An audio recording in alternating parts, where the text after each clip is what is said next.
we're reloading in Technosphere. Yeah.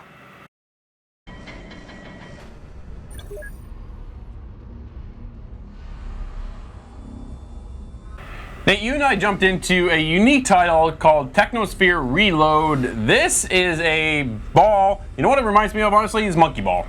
Yeah, it kind of takes us back to those GameCube days. Yeah. Going way back to those early 2000s. And you're basically just in a ball that's really coolly designed. Really designed well. Yes. With the whole lighting aspect and everything. And anyways, you're just this ball that you kind of just travel through this big ship or mine or whatever it is. Yeah, it's cool. I honestly got frustrated. I got really frustrated early on because I wasn't too sure exactly how to maneuver properly. But once you get the hang of it, this is on PC. So first of all, don't use your mouse and keyboard. It's not. It is not meant for mouse and keyboard. It is meant to have a controller attached to the PC, but you maneuver your ball through this maze, more or less.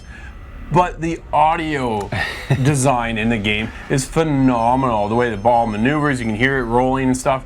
And then you lower some of these barriers after clicking some of the buttons. The way just the audio, you gotta listen to the audio. Yes. It is one of the coolest designs of this game. I absolutely adored it. Honestly, I find it's really easy when you just have your headset on and you're just listening to music. You can get lost in this game. Yeah. Just bouncing around and doing these puzzles for like a couple hours. Like, it's just easy to get lost. I was in it in the game for the first time, and it was complicated to get my camera to move the way I wanted it to because it moves in quarter chunks around the screen, around your sphere. And I wanted more of a free roaming camera so I can position it to completely see where I'm at, because sometimes you're going down long narrow kind of strips, or you're trying to jump off of one platform into the next. Sometimes I'm missing, or there's like these gravity things. You roll over top of the gravity and then the ball will go up to allow you to go to the next kind of platform, right?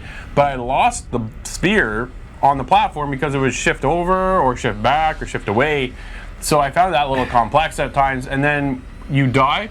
And the one issue I really have is the checkpoints within the game, because you feel like you're making it through and you're progressing, and then all of a sudden you either run out of lives or you run off and fall off the edge, and then your sphere just shatters and then goes right back to the very beginning. I was like, oh man, and that's just a mechanic I've never liked in games that are like that, you know. But I like to be able to progress, and if I screw up a lot, then I want to be able to go back there again. Yeah, you're trying to from the beginning. You're trying to unlock doors and stuff to maneuver through the level, and I started doing some of that, and then I would die and just have to do that all over again. And I hate repeating myself in some of these games.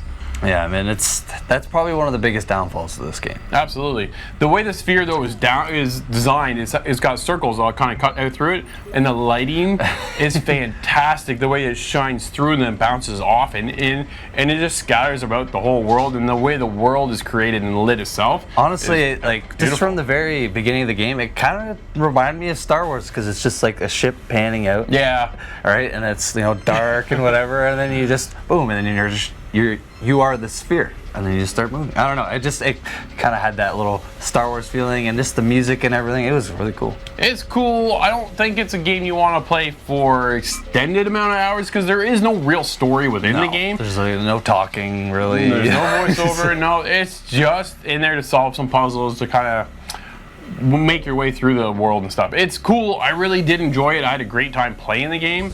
Again, complications as far as camera goes and that checkpoint system, but to solve those puzzles, and then the way the camera will pan around and go into some of these cinematics was just incredible. Really cool, like the polish within the world itself is great. It's fantastic.